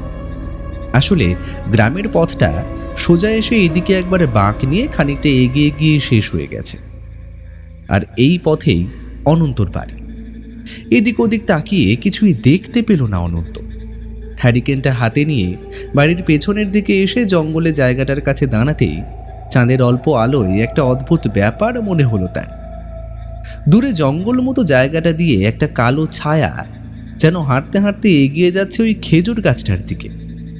চাঁদের অল্প আলোতে ব্যাপারটা সে দেখতে পেয়েছিল। তাছাড়া চারপাশের নিস্তব্ধতার মধ্যে একটা খসখস শব্দ তার কানে এসেছিল। কিন্তু ওই ছায়ামূর্তি যদি পদ্মর হয়, তাহলে এই রাতের অন্ধকারে সে ওই খেজুর গাছের দিকে যাচ্ছে কেন? পীর বাবা খুলে কিছুই বলেনি, শুধু এটাই বলেছে ওরা কাঁধে কোনো জিন অর্থাৎ কোনো প্রেত ভর করেছে। প্রথম থেকে সমস্ত কথা একে একে অনন্ত সাজাতে লাগলো। এমনটাই তো মনে হচ্ছে।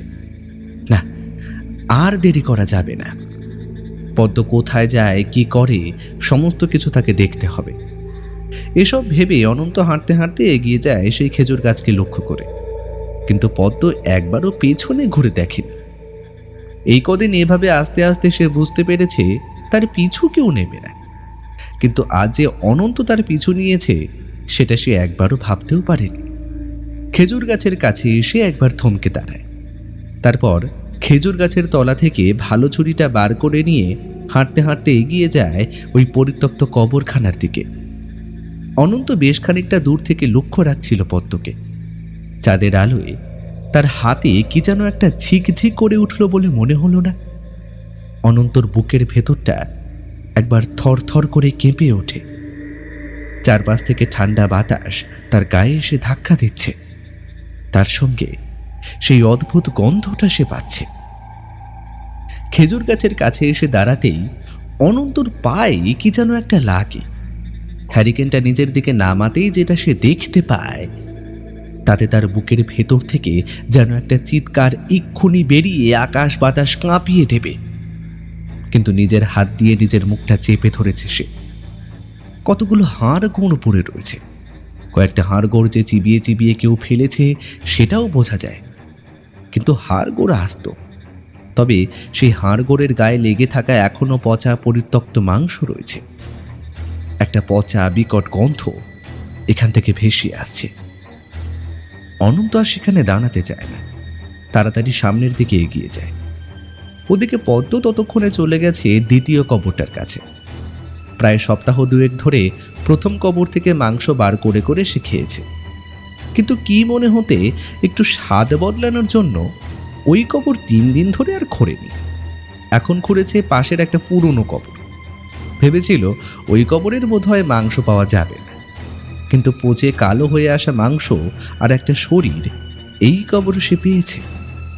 বাতাসে নাক রেখে গন্ধ শুকতে শুকতে পদ্ম হাসতে হাসতে বলেছিল,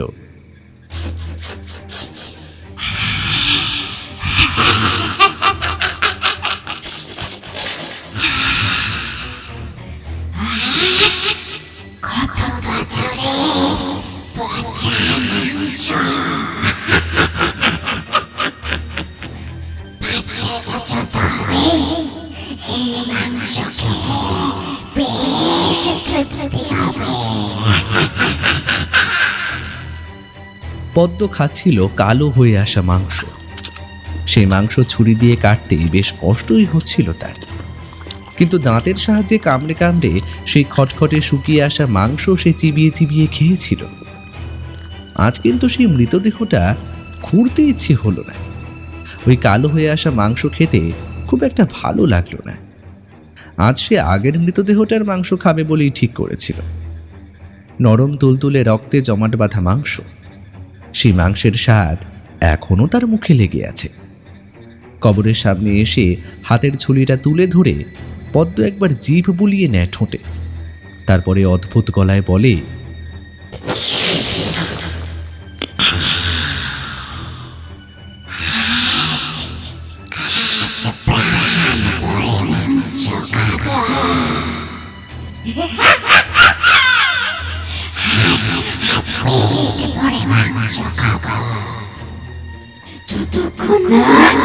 যতক্ষণ না পেট ভরবে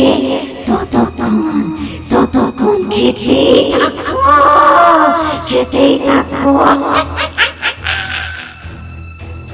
কবরের কাছে এসে হাত দিয়ে আর ছুরি দিয়ে নরম মাটি সরাতে থাকে পদ্ম। কিন্তু সে জানতেও পারে না আজ জঙ্গলের আড়ালে উবু হয়ে বসে তাকে লক্ষ্য করছে কেউ একজন। পদ্ম ছুরি দিয়ে কেটে যখন পচা গলা মাংস কামড়ে কামড়ে খাচ্ছে, তখন একটু দূরে জঙ্গলের মধ্যে চুপ করে বসে এই সমস্ত কিছু দেখে চলেছে অনন্ত। ওটা কি করছে পদ্ম এই কবরের কাছে বসে? এতটা দূর থেকে অনন্ত ঠিকভাবে দেখতে পাচ্ছিল না। পদ্ম কবরের কাছে বসে কি করছে? আকাশে চাঁদের আলো থাকলেও নিচের দিকে তো জঙ্গল মতো, তাই পদ্ম বসে থাকাটা দেখতে পেলেও তার মাংস খাওয়াটা অনন্ত দেখতে পাচ্ছিল না। হ্যারিকেনটা তার একপাশে রেখেছিল সে। এবারে জঙ্গলের মধ্যে আস্তে আস্তে একটু একটু সামনের দিকে এগিয়ে যাওয়ার চেষ্টা করল, যদি সামনে থেকে ভালোভাবে দেখা যায়। বুকের ভেতরটা ভয় যেন দুরু দুরু করছে তার, কিন্তু পদ্মর প্রতি একটা টান তাকে এখান থেকে চলে যেতে দিচ্ছিল না। কবিরাজ মশাই বারবার বলে দিয়েছিল, যদি এমন কিছু দেখো যা স্বাভাবিক নয় তাহলে যেন সেখান থেকে চলে আসা হয়। কিন্তু অনন্ত চলে যেতে পারল না। আরও খানিকটা এগিয়ে যেতে গিয়ে কিসে যেন একটা পায়ের ঠক্কর খেয়ে সামনের দিকে হুমড়ি খেয়ে পড়ল, আর তাতেই হ্যারিকেনটা গেল ভেঙে। হ্যারিকেন ভাঙার একটা অদ্ভুত শব্দে পদ্ম মুখ তুলে তাকিয়েছিল। ঠিক তখনই চাঁদের আলোটা তার মুখের কাছে গিয়ে পড়ল, আর অনন্ত দেখতে পেল পদ্ম উঠে দাঁড়িয়েছে। পদ্মর মুখের কাছে ঝুলছে রক্ত মাখা খানিকটা মাংস। তার মুখে কাঁচা পচা গলা মাংস লেগে রয়েছে। একটা অদ্ভুত পচা গন্ধে চারপাশটা যেন ভরে গেছে। তার মুখ থেকে একটা ভয়ের চিৎকার বেরিয়ে এলো। কিন্তু ঠিক তখনই পদ্মর দুটো চোখ দেখে অনন্তর গোটা শরীর যেন বরফের মতো ঠান্ডা হয়ে গেছে। পদ্মর দুটো চোখ কালো কুচকুচে, সেই চোখে আর কিছুই নেই। আর এই চাঁদের আলোয় পদ্মর মুখটা যেন অদ্ভুত হয়ে এসেছে। তার মুখটা খানিকটা শিয়ালের মতো বলে মনে হচ্ছে না। মুখের সামনের চোয়ালটা খানিকটা সামনে বেরিয়ে এসেছে। দাঁতগুলো বড় বড়, সেই দাঁতগুলো একদম গাল পর্যন্ত বেরিয়ে যেন কানের কাছ পর্যন্ত চলে গিয়েছে। অদ্ভুতভাবে মুখটা হা করল পদ্ম, আর তাতেই মুখের ভেতরে থাকা কাঁচা মাংসের দলাটা যেন এখান থেকেও দেখতে পেল অনন্ত। একটা প্রবল চিৎকার করে পেছনের দিকে সরতে শুরু করলো, কিন্তু পদ্ম তখনও সেখানে দাঁড়িয়ে অদ্ভুত গলায় বলছে, চলে যা এখান থেকে, চলে যা বলছি। পদ্ম পদ্ম তোর এ কি হয়েছে? তুই আমায় বল, তোর কি হয়েছে? পদ্ম অদ্ভুতভাবে হাসল। তারপর হাতের খানিকটা কাঁচা রক্ত মাখা মাংস ছুঁড়ে দিল অনন্তর পায়ের কাছে। পচা গলা মাংসটা অনন্তর পায়ের কাছে এসে লেগে সামনের জঙ্গলে পড়ল। অনন্তর গোটা শরীর যেন গলিয়ে উঠল। হড়হড় করে সে খানিকটা বমি করে ফেলল সেখানে। পদ্ম আবার বলল, চলে যা বলছি, চলে যা এখান থেকে, নইলে তোকে মন করে তোর মাংস আমি খাবো। অনন্ত ভয়ের চোটে ভুলে গিয়েছিল সেই পীর বাবার দেওয়া কালো সুতোটা তার হাতে রয়েছে। তাই প্রবল ভয়ে সে পেছনের দিকে ছুটতে শুরু করল। ছুটতে ছুটতে যখন সেই খেজুর গাছের কাছে এসে পড়েছে, তখন কিন্তু পেছনের দিকে তাকিয়ে পদ্মকে আর দেখতে পেল না। তবে বুঝতে পারল পদ্ম আবার কবরের কাছে গিয়ে নেমেছে পচা গলা মাংস খাওয়ার জন্য। অনন্ত আর পেছনে দাঁড়ালো না। সেই রাতে সে দৌড়তে লাগলো কবিরাজের বাড়ির দিকে। বাড়িতে থাকার মতো সাহস তার আর নেই। বাকি রাতটা কবিরাজের বাড়িতে কাটিয়ে কাল সকালেই পীর বাবার কাছে গিয়ে পড়তে হবে। পীর বাবাকে সমস্ত কথা না বলা পর্যন্ত তার শান্তি নেই। কিন্তু বারবার অনন্তর মনে হচ্ছিল পদ্ম পিছু পিছু আসছে না তো। বারবার পদ্মর সেই ভয়ঙ্কর মুখটা তার মনে পড়ে গেছিল। ওটা কখনোই পদ্ম হতে পারে না, কিন্তু শরীরটা পদ্মর, তার পরনের শাড়িটা পদ্ম। ওই শাড়ি পরেই তো আজ সন্ধ্যাবেলা পদ্ম ঘরের দাওয়ার কাছে দাঁড়িয়েছিল।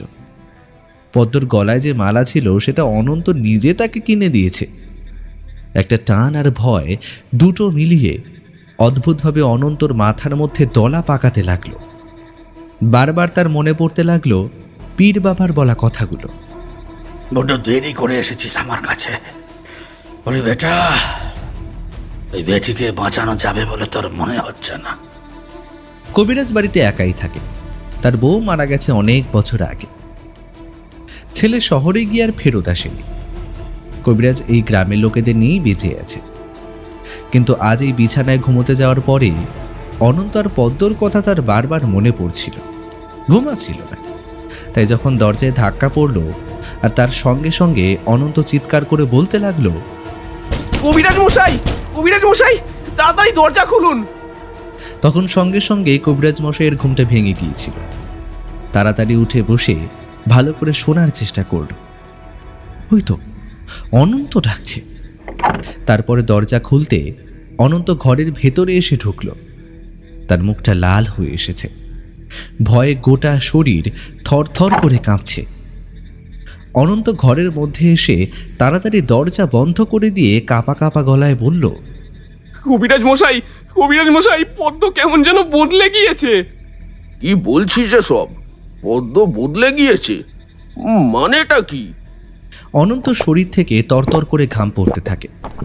ঘরের পাশে রাখা ঘটি থেকে ঢকঢক করে খানিকটা জল খেয়ে মুখের কাছ থেকে গড়িয়ে পড়া জল মুছতে মুছতে অনন্ত বলে, পীর বাবা মিথ্যে কথা বলেনি। নিশ্চয়ই পদ্মর ঘাড়ে কিছু চেপেছে কবিরাজ মশাই। ঠিক আছে, কাল সকালেই আমরা পীর বাবার কাছে যাব। কিন্তু পদ্ম এখন কোথায়?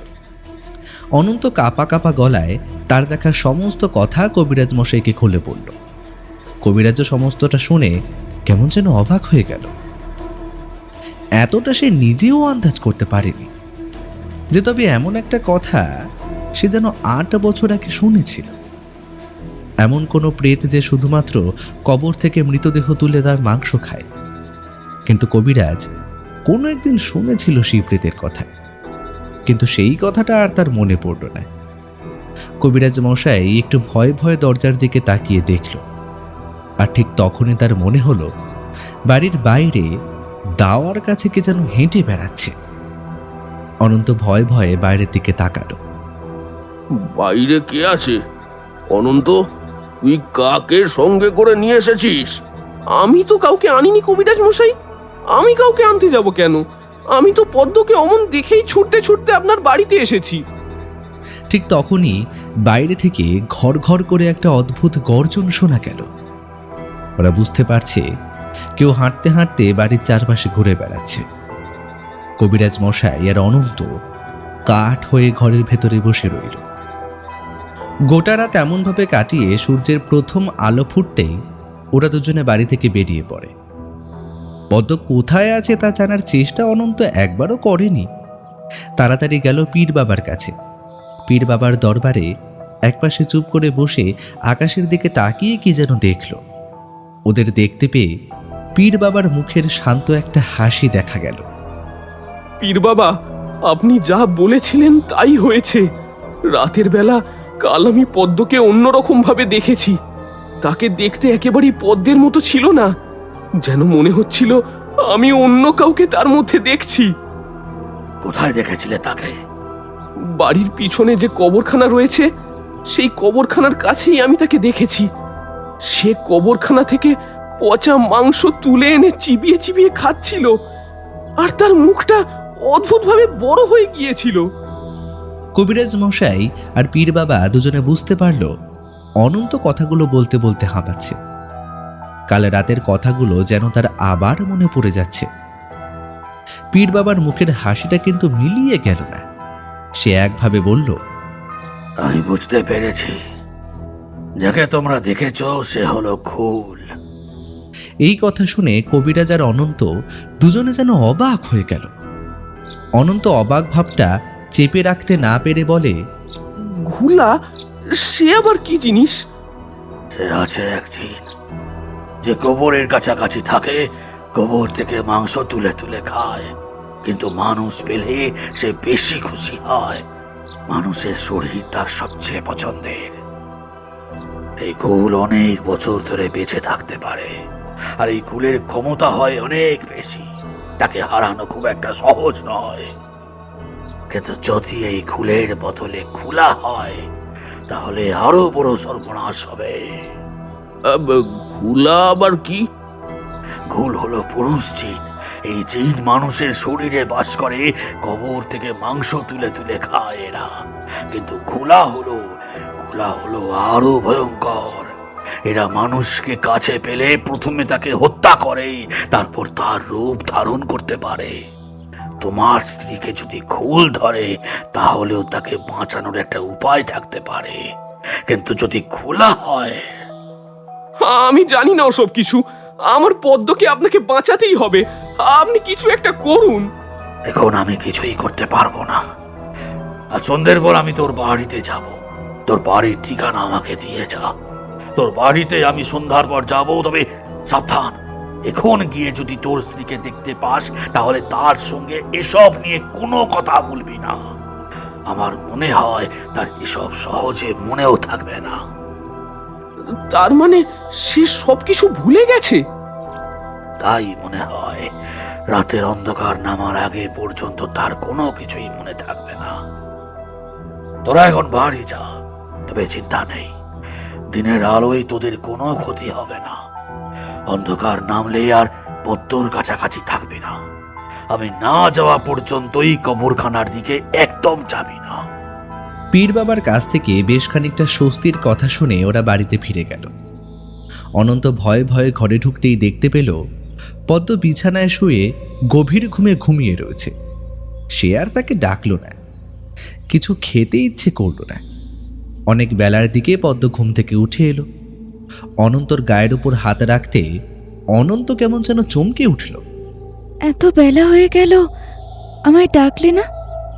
আর তুমি মাঠে যাবে না? অনন্তর গোটা পৃথিবী এদিক ওদিক হয়ে যাচ্ছিল, কিন্তু সে ভাবল মাঠে গেলে সন্ধে পর্যন্ত সে বাড়ির বাইরে থাকতে পারবে, পদ্মর কাছাকাছি থাকতে হবে না।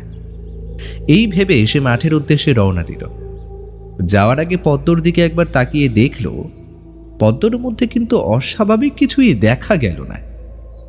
কাল রাতের সেই কথাটা মনে পড়তে দিনের বেলাতেও অনন্তর গোটা শরীর যেন শিরশির করে উঠল একবার। সে ঠিক করল অন্ধকার নামার পর একেবারে কবিরাজকে নিয়ে তারপরেই বাড়িতে ফিরবে। একা একা আঁধার নামার পরে এই বাড়িতে ঢুকতে সে আর পারবে না। সন্ধ্যার পর কবিরাজ আর অনন্ত যখন তার বাড়ির কাছাকাছি হাঁটতে হাঁটতে আসছে, তখন দেখতে পেল পীর বাবা সেখানে আগে থেকেই দাঁড়িয়ে আছে। পীর বাবা বলল, সে বুঝতে পেরেছি তোরা সব কিছু বুঝে গেছিস, তাই একটু আগেই সে ঘর থেকে বেরিয়ে পিছনের দিকে গিয়েছে। আপনি পদ্মকে দেখেছেন পীর বাবা? দেখেছি, একটু আগে সে চলে গেল। চল, দেরি করা যাবে না, একটা লণ্ঠন নিয়ে আয় ঘরের ভেতর থেকে। অনন্ত লণ্ঠন নিয়ে এলো। কবিরাজ মশাই ভয় কোনো কথাই বলতে পারছিল না। ওরা তিনজন হাঁটতে হাঁটতে বাড়ির পেছনের জঙ্গল মতো জায়গাটায় এসে পড়ল। আজ সন্ধেতেই যেন চারপাশটা আরো বেশি অন্ধকার হয়ে গেছে। পীর বাবা জঙ্গলের মধ্যে দিয়ে চলতে চলতে বিড়বিড় করে কি যেন বলতে লাগলেন। তা কিছুই ওরা বুঝল না। আজ কিন্তু চারপাশটা একদম ফাঁকা। পদ্ম যে কোথায় লুকিয়েছে তা বোঝা গেল না। খেজুর গাছের তলায়, সেই পরিত্যক্ত কবরখানার কাছে, এমনকি আশেপাশের জঙ্গলেও কোথাও পদ্ম নেই। খুঁজে খুঁজে তাকে না পেয়ে একসময় অনন্ত বলল, কিন্তু পদ্ম গেল কোথায়? এখানেই তো কাল ছিল। পীর বাবা মুখে আঙুল দিয়ে ওদের চুপ করতে বলল। আর তখনই একটা খসখসে শব্দ জঙ্গলের মধ্যে কোথায় যেন শোনা গেল। ওই জঙ্গলের মধ্যে তোরা চুপ করে বসে থাক, হ্যারিকেনটা সঙ্গে রাখ। আমি একটু এগিয়ে গিয়ে দেখি। সবাই একসাথে থাকলে আর ভালো দেখলে সে বাইরে আসবে না। কিন্তু আমাদের যদি কোনো বিপদ হয়? কোনো বিপদ হবে না, তোরা একসাথে থাকবি। আর ওর হাতে যতক্ষণ ওই কালো সুতো আছে ততক্ষণ ওর কোনো বিপদ হবে না। পীর বাবা সামনের দিকে কোথায় যেন চলে গেল। ওরা চুপ করে বসে রইল। পীর বাবা কিন্তু বুঝতে পেরেছিল অন্ধকার থেকে এসে তাদের দেখছে। জঙ্গলের মধ্যে অন্ধকারে কোথাও লুকিয়ে সে দেখে চলেছে। পীর বাবা সামনের দিকে এগিয়ে এসে গলা তুলে বলল, আমি জানি তুই এখানে আছিস, বেরিয়ে আয়, বেরিয়ে আয় বলছি। পীর বাবার ডাকে জঙ্গলের মধ্যে এক জায়গায় খসখস শব্দ শোনা গেল। সেদিকে তাকিয়ে পীর বাবা আবার গলা তুলে বলল, বেরোবি না তাই তো? তখনই ঘর ঘর করে একটা গর্জন শোনা গেল। আর জঙ্গলের একটা জায়গা থেকে চাঁদের অল্প আলোয় কি যেন একটা বেরিয়ে আসতে লাগলো। পীর বাবা সেদিকে তাকিয়ে বেশ খানিকটা ভয় পেল। যা ভেবেছিল তাই, একটা খোল।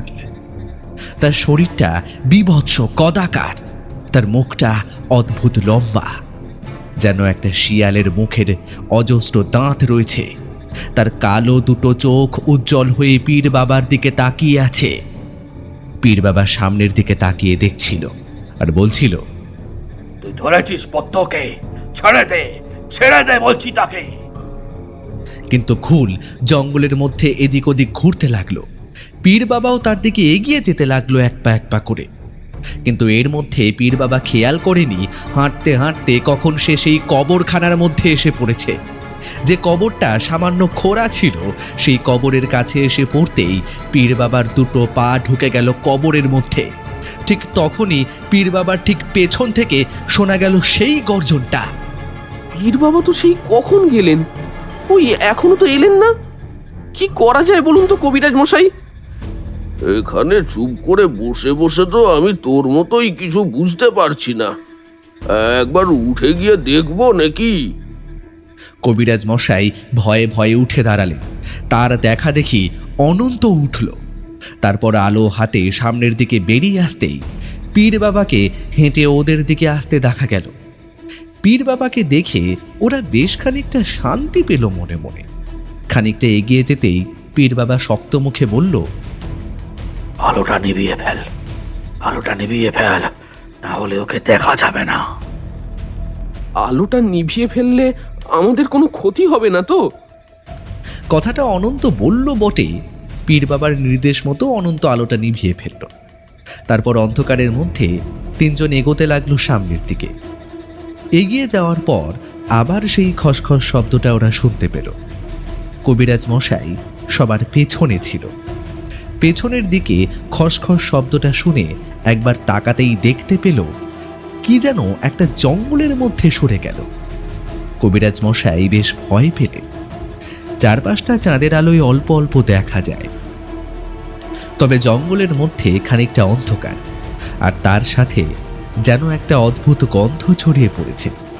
চারপাশে পুরনো আসবাবপত্র কোনো ঘরে থাকলে যেমন গন্ধ বের হয় তেমন গন্ধ। সামনে হাঁটতে থাকা পীর বাবা কোনো কথা বলছে না। অনন্ত কাঁপা কাঁপা গলায় বলল, পীর বাবা, আপনি পদ্মকে দেখেছেন? দেখেছি, ওই কবরখানার মধ্যে শুয়ে আছে। ওখানে আমাদের যেতে হবে, চল। অনন্ত, অনন্ত, ওটা কি? কবিরাজ মশাইয়ের চিৎকার শুনে পেছনের দিকে তাকাতেই অনন্ত আর পীর বাবা দুজনেই দেখতে পেল কবিরাজ মশাইয়ের ঠিক পেছনে অন্ধকারে অদ্ভুত কালো ছায়ামূর্তি এগিয়ে আসছে ওদেরই দিকে। ওদিকে তাকানোর সময় নেই, সামনের দিকে চল। পদ্ম বিপদে পড়েছে ওখানে, সামনের দিকে। অনন্ত কিছু বুঝতে পারল না। কবিরাজ মশাই তাড়াতাড়ি দৌড়ে এলো সামনের দিকে। ওরা তিনজনে মিলে হাঁটতে হাঁটতে কবরখানার কাছে যখন এসে পড়েছে, তখন পীর বাবা একদিকে আঙুল তুলে দেখালো অনন্তকে। অনন্ত সেদিকে তাকিয়ে দেখল একটা কবর।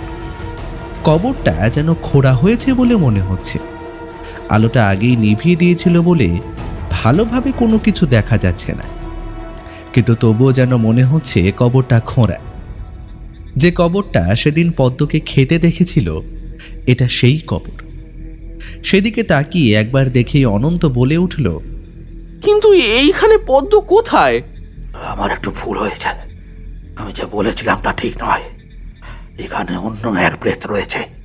তোর হাতের ওই কালো রঙের সুতোটা খুলে ফেল, আমি তোকে অন্য একটা সুতো দিচ্ছি। এই সুতো এই প্রেতকে আটকানো যাবে না।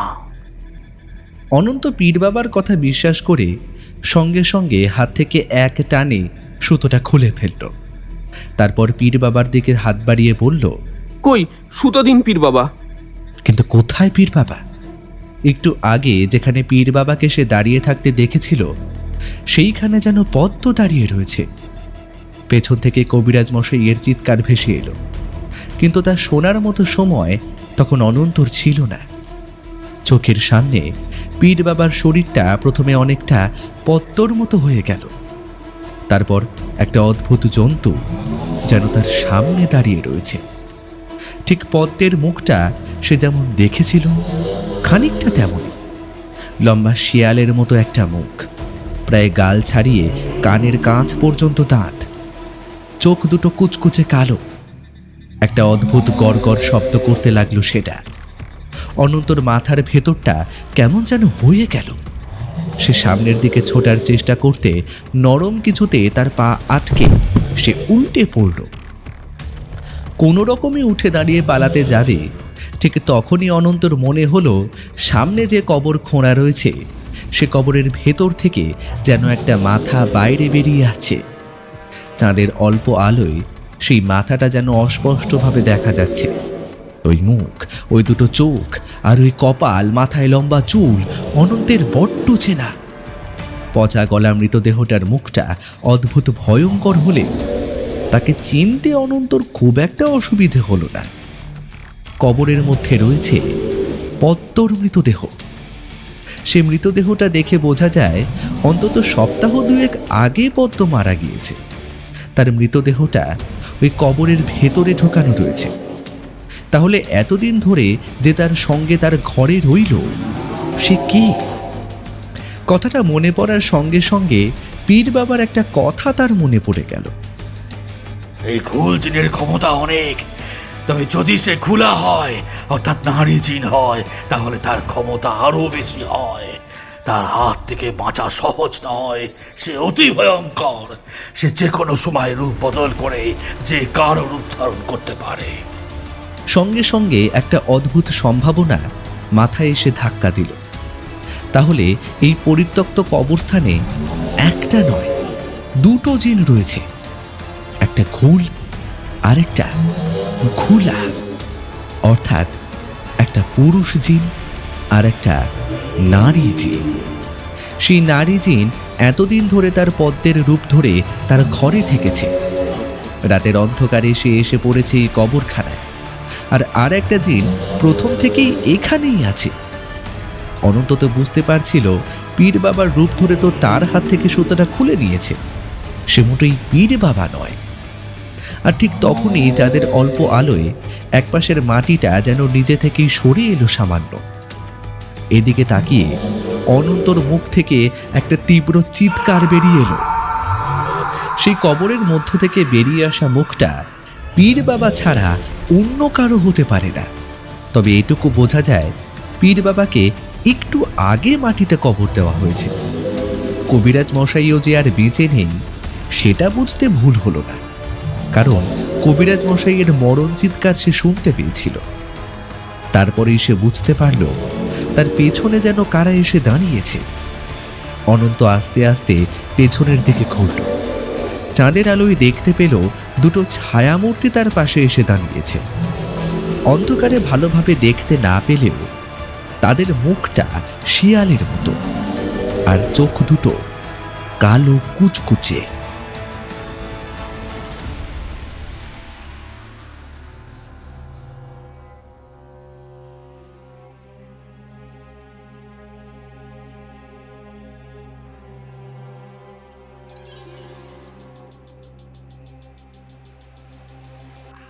শেষ হলো স্কেরি টেলসের আজকের গল্প ঘুল।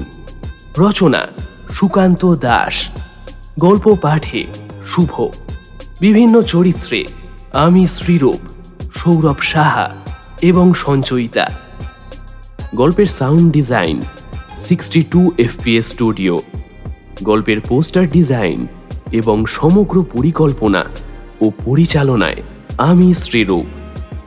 তোমরা চাইলে তোমাদের লেখা গল্প আমাদের স্কেরি টেলসের জন্য পাঠাতে পারো, তবে একটা বিষয়ে একটু খেয়াল রেখো বন্ধু, গল্পের ন্যূনতম শব্দসীমা যেন অবশ্যই 5000 হয় এবং গল্পের সঙ্গে গল্পের একটি সার সংক্ষেপ তোমরা 250 শব্দের মধ্যে লিখে আমাদের অফিসিয়াল মেল আইডিতে ডক ফাইলের সাথে পাঠিও। যে কোনো প্রয়োজনে তোমরা আমার সাথে সরাসরি আমার ফেসবুকেতে যোগাযোগ করতে পারো। এছাড়া তোমরা চাইলে আমাদের স্কেরি টেলসের ফেসবুক গ্রুপেও জয়েন হতে পারো। নিচে ডেসক্রিপশন বক্সে লিংক দিয়ে রাখলাম। আজ আমরা আমাদের পাশে পেয়েছি রোমাঞ্চ বাংলা থেকে সৌরভ সাহাকে। ওর চ্যানেলের লিংক নিচে ডেসক্রিপশন বক্সে দিয়ে দিলাম। অবশ্যই কিন্তু তোমরা ওর চ্যানেলটা থেকেও ঘুরে এসো। তাহলে কেমন লাগলো আমাদের আজকের গল্প অবশ্যই কিন্তু সবাই কমেন্ট করে জানাও। আমি কিন্তু তোমাদের প্রত্যেকের কমেন্ট পড়ি এবং তার সাথে রিপ্লাইও দিই। আমাদের আজকের গল্পটা তোমাদের ভালো লেগে থাকলে অবশ্যই গল্পটাকে লাইক করো, সকলের সাথে গল্পটা শেয়ার করো এবং এখনো যদি বন্ধু তুমি স্কেরি টেলসকে সাবস্ক্রাইব না করে থাকো তাহলে চটপট নিচে সাবস্ক্রাইব বাটনে ক্লিক করে স্কেরি টেলসকে সাবস্ক্রাইব করে নাও এবং সেই সঙ্গে নোটিফিকেশনের বেল বাটনটা প্রেস করে নোটিফিকেশন অন করে নাও, যাতে নতুন গল্প আসার সঙ্গে সঙ্গে সবার আগে তুমি জানতে পারো। তাহলে আজকের মতো এইটুকুই। খুব তাড়াতাড়ি আবারও তোমাদের জন্য নতুন গল্প নিয়ে ফিরছি।